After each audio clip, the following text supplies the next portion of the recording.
Assalamualaikum warahmatullahi wabarakatuh. Di sini saya akan mempresentasikan PPT dengan judul Hakikat dan Prinsip Pengembangan Kurikulum. Di sini disusun oleh Samsiah NPM 19488111047. Nah, yang di sini yang pertama ada A, pengertian pengembangan kurikulum. Nah, pengembangan kurikulum adalah suatu proses perencanaan dan penyusunan kurikulum sekolah, kemudian diaplikasikannya ke dalam kelas sebagai wujud proses belajar mengajar disertai dengan penilaian-penilaian terhadap kegiatan tersebut.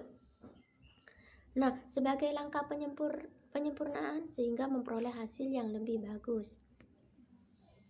Nah, yang B di sini ada hakikat pengembangan kurikulum. Nah, pada hakikatnya pengembangan kurikulum itu merupakan usaha untuk mencari bagaimana rencana dan pengaturan mengenai tujuan, isi, dan bahan pelajaran serta cara digunakan sebagai pedoman penyelenggaraan kegiatan pembelajaran yang sesuai dengan perkembangan dan kebutuhan untuk mencapai tujuan tertentu dalam suatu lembaga.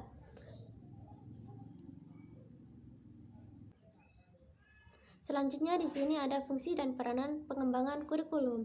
Nah, yang pertama di sini peran konservatif. Kurikulum mempunyai peran konservatif, yakni kurikulum berperan sebagai salah satu instrumen untuk mengkonversikan kebudayaan suatu bangsa. Tanpa kurikulum yang baik, kebudayaan suatu bangsa bisa sirna dalam sekejap. Karena tidak ada institusi dan yang melestarikannya. Selanjutnya di sini ada peran kritis dan evaluatif. Nah, kurikulum juga memiliki peran kritis dan evaluatif. Maksudnya kurikulum dapat dengan kritis menilai dan mengevaluasi keberadaan kebudayaan nenek moyangnya untuk mengetahui nilai-nilai yang terkandung dalam kebudayaan tersebut. Selanjutnya di sini adalah yang ketiga, yaitu peran kreatif. Nah, kurikulum juga mengembangkan peran kreatif. Maksudnya kurikulum harus mampu menciptakan kreasi-kreasi baru dalam kaitannya. Misalnya dengan kebudayaan yang berkembang dalam masyarakat, sehingga kebudayaan tersebut lebih sesuai dengan perkembangan zaman dan tuntutan masyarakatnya. Nah, selanjutnya di sini ada asas-asas pengembangan kurikulum. Nah, yang pertama di sini asas fisiologis. Nah, selanjutnya di sini ada asas-asas pengembangan kurikulum. Nah, yang pertama di sini ada asas filosofis. Nah, asas filosofis dalam penyusunan kurikulum berarti dalam penyusunan kurikulum hendaknya berdasarkan dan terarah dan falsafah bangsa yang dianut. Nah, yang kedua di sini ada asas psikologis. Nah, psikologis berarti kegiatan yang mengacu pada hal-hal yang bersifat psikologi. Manusia sebagai makhluk yang bersifat unitas atau multipek yang terdiri atas 9 aspek psikologi yang kompleks dan selanjutnya di sini ada asas psikologi. Nah, asas psikologi ini adalah ilmu yang pengetahuan yang menyelidiki berbagai penjelasan atau menyelidiki berbagai gejala sosial, hubungan antar individu dengan individu, antar golongan dengan golongan, lembaga sosial yang disebut juga ilmu masyarakat. Dunia sekitar merupakan lingkungan. Nah, di selanjutnya di sini adalah asas teknologi. Nah, ilmu pengetahuan dan teknologi satu sama lain tidak dapat dipisahkan. Sebab ilmu pengetahuan hanya sebagai ilmu untuk bahan bacaan tanpa praktikan. Untuk kepentingan umat manusia hanyalah suatu teori mati. Selanjutnya di sini ada prinsip-prinsip pengembangan kurikulum. Nah, di sini prinsip yang pertama ada prinsip relevansi.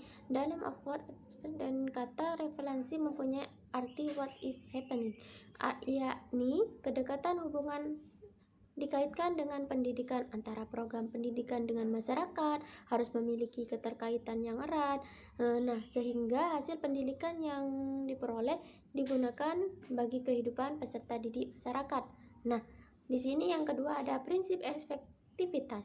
Nah, yang dimaksud dengan prinsip efektivitas di sini adalah sejauh mana perencanaan kurikulum dapat dicapai sesuai dengan keinginan yang ditentukan. Nah, selanjutnya di sini ada yang ketiga, ada prinsip efisiensi. Nah, prinsip efisiensi ini sering dikonotasikan dengan prinsip ekonomi yang berbunyi dengan modal, tenaga, dan waktu yang sekecil-kecilnya akan dicapai hasil yang memuaskan. Nah, yang keempat di sini adalah prinsip kesinambungan. Nah, di sini prinsip kesinambungan dalam pengembangan kurikulum menunjukkan adanya keterkaitan antara tingkat pendidikan, jenis dan program pendidikan serta bidang studi. Nah, yang kelima di sini adalah prinsip fleksibilitas. Nah, prinsip ini berarti tidak kaku, artinya kurikulum yang dikembangkan harus memiliki ruang gerak yang memberikan kebebasan dalam bertindak. Nah, yang keenam di sini adalah prinsip berorientasi. Nah, di sini tujuannya berarti langkah awalnya sebelum memilih dan mengembangkan komponen-komponen kurikulum ialah menetapkan tujuan. Nah, sekian PPT yang dapat saya sampaikan, kurang lebihnya mohon maaf. Wassalamualaikum warahmatullahi wabarakatuh. Terima kasih.